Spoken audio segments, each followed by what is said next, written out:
संजय बोले, उस प्रकार करुणा से व्याप्त और आंसुओं से पूर्ण तथा व्याकुल नेत्रों वाले शोक युक्त उस अर्जुन के प्रति भगवान मधुसूदन ने यह वचन कहा।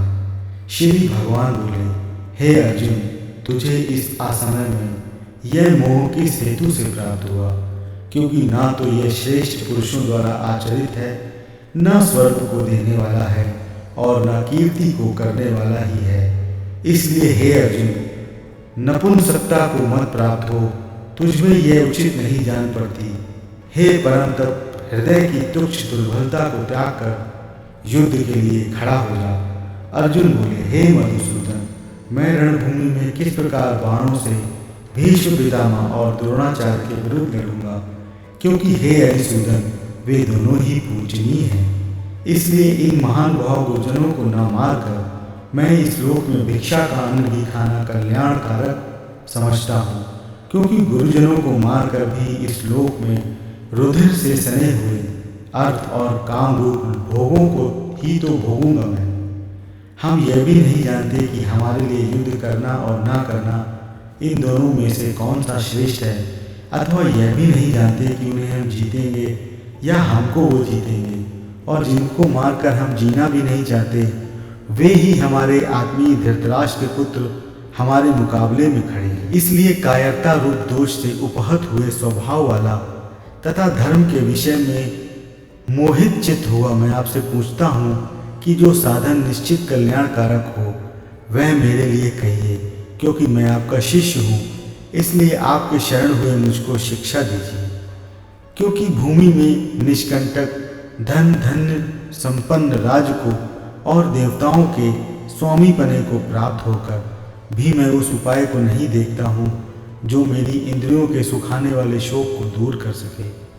संजय बोले, हे राजन, निद्रा को जीतने वाले अर्जुन अंतर्यामी श्री कृष्ण महाराज के प्रति इस प्रकार कहकर फिर श्री गोविंद भगवान से युद्ध नहीं करूंगा यह स्पष्ट कहकर चुप हो गए।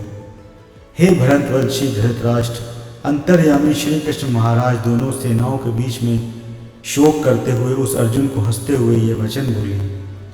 श्री भगवान बोले, हे अर्जुन, तू न शोक करने योग्य मनुष्यों के लिए शोक करता है और पंडितों के से वचनों को कहता है, परंतु जिनके प्राण चले गए हैं उनके लिए और जिनके प्राण नहीं गए हैं उनके लिए भी पंडित जन शोक नहीं करते हैं।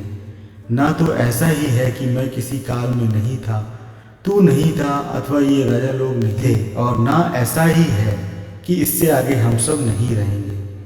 जैसे जीवात्मा की इस देह में बालकपन, जवानी और वृद्धावस्था होती है, वैसे ही अन्य शरीर की प्राप्ति होती है। उस विषय में धीर पुरुष मोहित नहीं होता।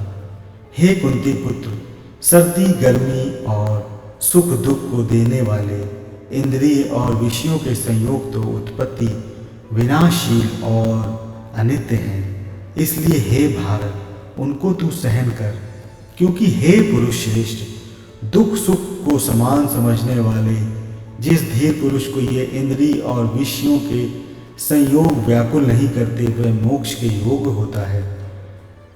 असत वस्तु की तो सत्ता नहीं है और सत का अभाव नहीं है। इस प्रकार इन दोनों का ही तत्वज्ञानी पुरुषों द्वारा देखा गया है। नाश रहित तो तू उसको जान जिससे ये संपूर्ण जगत दृश्य वर्ग व्याप्त है। इस अविनाशी का विनाश करने में कोई भी समर्थ नहीं है। इस नाश रहित अप्रमेय नित्य स्वरूप जीवात्मा के लिए ये सब शरीर नाशवान कहे गए हैं। इसलिए हे भरतवंशी अर्जुन, तू युद्ध कर। जो इस आत्मा को मरने वाला समझता है तथा जो इसको मरा मानता है वह दोनों ही नहीं जानते, क्योंकि यह आत्मा वास्तव में तो किसी को मारता है और ना किसी के द्वारा मारा जाता है।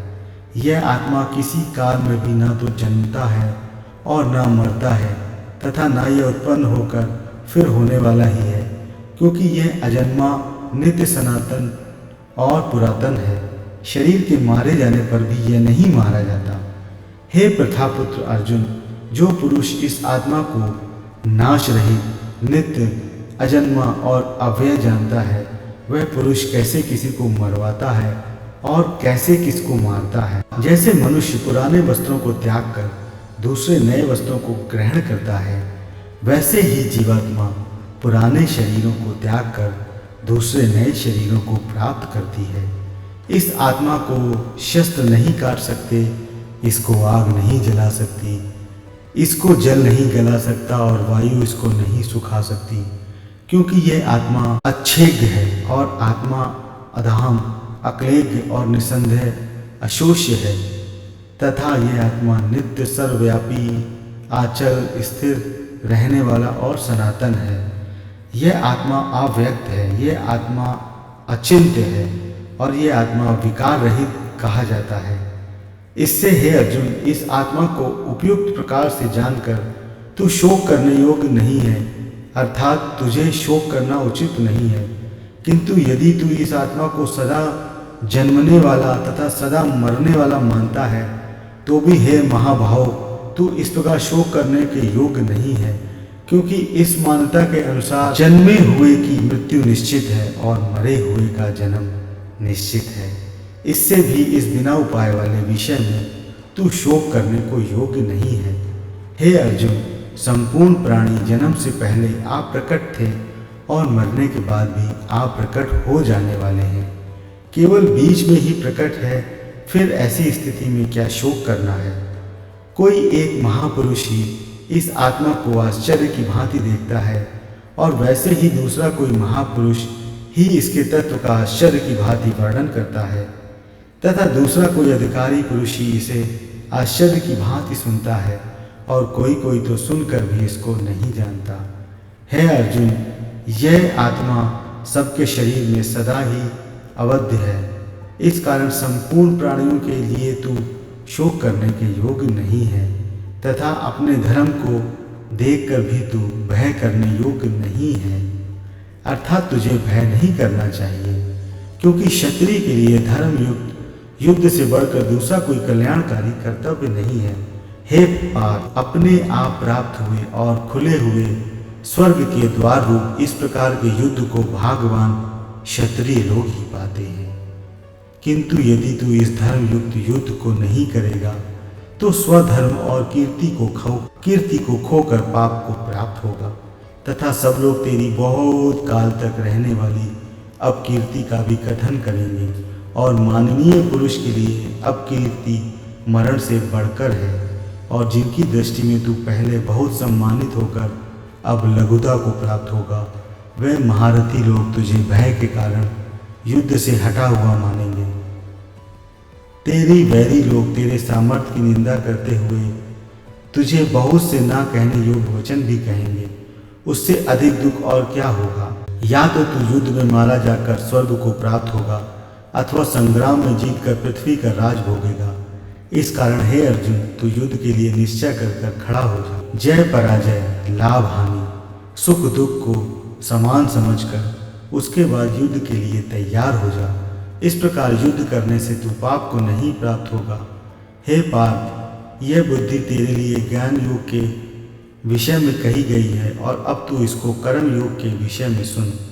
जिस बुद्धि से युक्त हुआ तू कर्मों के बंधन को भली भांति त्याग देगा, अर्थात सर्वथा नष्ट कर डालेगा। इस कर्म योग में आरंभ का अर्थात बीज का नाश नहीं है और उल्टा फल स्वरूप दोष भी नहीं है, बल्कि इस कर्म योग रूप धर्म का थोड़ा सा भी साधन जन्म मृत्यु रूप महान भय से रक्षा कर लेता है। हे अर्जुन, इस कर्म योग में निश्चयात्मिका बुद्धि एक ही होती है, किंतु अस्थिर विचार वाले विवेकहीन सकाम मनुष्य की बुद्धियां निश्चय ही बहुत भेदों वाली और अनंत होती हैं। हे अर्जुन, जो भोगों में तन्मय हो रहे हैं, जो कर्म फल के प्रशंसक वेद वाक्यों में ही प्रीति रखते हैं, जिनकी बुद्धि में स्वर्ग ही पाप प्राप्त वस्तु है और जो स्वर्ग से बढ़कर दूसरी कोई वस्तु ही नहीं है, ऐसा कहने वाले हैं, वे अविवेकी जन इस प्रकार की जिस पुष्पित अर्थात दिखाऊ शोभा युक्त वाणी को कहा करते हैं, जो कि जन्म स्वरूप कर्म फल देने वाली एवं भोग तथा ऐश्वर्य की प्राप्ति के लिए नाना प्रकार की वस्तु सी बहुत सी क्रियाओं का वर्णन करने वाली है, उस वाणी द्वारा जिनका चित्त हर लिया गया है, जो भोग और ऐश्वर्य में अत्यंत आसक्त है, उन पुरुषों की परमात्मा में निश्चयात्मिका बुद्धि नहीं होती। हे अर्जुन, वेद उपर्युक्त प्रकार से तीनों गुणों के कार्य रूप समस्त भोगों एवं उनके साधनों का प्रतिपादन करने वाले हैं। इसलिए तू उन भोगों एवं उनके साधनों में आसक्तिहीन, हर्ष शोकादि द्वंद्वों से रहित, नित्य वस्तु परमात्मा में स्थित, योग क्षेम को न चाहने वाला और स्वाधीन अंतःकरण वाला हो। सब ओर से परिपूर्ण जलाशय के प्राप्त हो जाने पर छोटे जलाशय में मनुष्य का जितना प्रयोजन रहता है, ब्रह्मा को तत्व से जानने वाले ब्राह्मण का समस्त वेदों में उतना ही प्रयोजन रह जाता है। तेरा कर्म करने में ही अधिकार है, उसके फलों में कभी भी तेरा अधिकार नहीं है। इसलिए तू कर्मों के फल का हेतु मत हो तथा तेरी कर्म रूपी काम न करने से आसक्ति ना हो। हे धनंजय, तू आसक्ति को त्याग कर तथा सिद्धि और असिद्धि में समान बुद्धि वाला होकर योग में स्थित हुए कर्तव्य कर्मों को कर। समत्व ही योग कहलाता है। इस समत्व रूप बुद्धि योग से सकाम कर्म अत्यंत ही निम्न श्रेणी का है।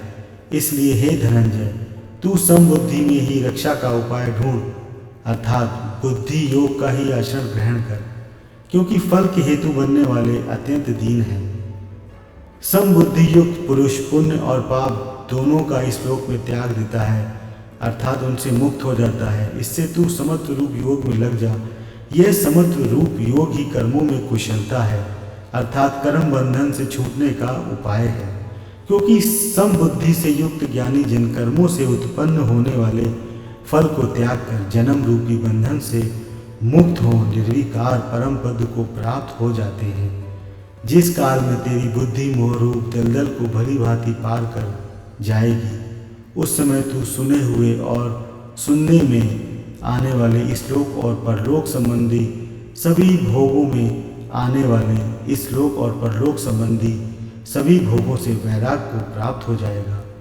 भांति भांति के वचनों को सुनने से विचलित हुई तेरी बुद्धि जब परमात्मा में अचल और स्थिर ठहर जाएगी, तब तू योग को प्राप्त हो जाएगा, अर्थात तेरा परमात्मा से नित्य संयोग हो जाएगा।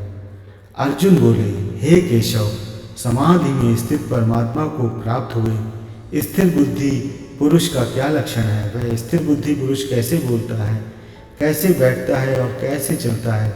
श्री भगवान बोले, हे अर्जुन, जिस काल में ये पुरुष मन में स्थित संपूर्ण कामनाओं को भली भांति त्याग देता है और आत्मा से आत्मा में ही संतुष्ट रहता है, उस काल में वह स्थित प्रज्ञ कहा जाता है। दुखों की प्राप्ति होने पर जिसके मन में उद्वेग नहीं होता, सुखों की प्राप्ति में जो सर्वथा निःस्पृह है तथा जिसके राग भय और क्रोध नष्ट हो गए हैं, ऐसा मुनि स्थिर बुद्धि कहा जाता है। जो पुरुष सर्वत्र स्नेह रहित होता हुआ उस शुभ या अशुभ वस्तु को प्राप्त होकर ना प्रसन्न होता है और ना द्वेष करता है, उसकी बुद्धि स्थिर है। और कछुआ सब ओर से अपने अंगों को जैसे समेट लेता है, वैसे ही जब यह पुरुष इंद्रियों के विषयों से इंद्रियों को सब प्रकार से हटा लेता है, तब उसकी बुद्धि स्थिर है। इंद्रियों के द्वारा विषयों के ग्रहण करने वाले न करने वाले पुरुष के भी केवल विषय तो निवृत्त हो जाते हैं, परंतु उनमें रहने वाली आसक्ति निवृत्त नहीं होती। इस स्थित प्रज्ञ पुरुष की तो आसक्ति भी परमात्मा का साक्षात करके निवृत्त हो जाती है। हे अर्जुन, आसक्ति का नाश न होने के कारण ये प्रमथन स्वभाव वाली इंद्रियां यत्न करते हुए बुद्धिमान पुरुष के मन को भी बलात् हर लेती हैं। इसलिए साधक को चाहिए कि वह उन संपूर्ण इंद्रियों को वश में करके समाहित चित्त होता हुआ मेरे परायण होकर ध्यान में बैठे, क्योंकि जिस पुरुष की इंद्रियां वश में होती हैं उसकी बुद्धि स्थिर हो जाती है। विषयों का चिंतन करने वाले पुरुष की उन विषयों में आसक्ति हो जाती है। आसक्ति से उन विषयों की कामना उत्पन्न होती है और कामना में विघ्न पड़ने से क्रोध उत्पन्न होता है। क्रोध से अत्यंत मूढ़ भाव उत्पन्न हो जाता है।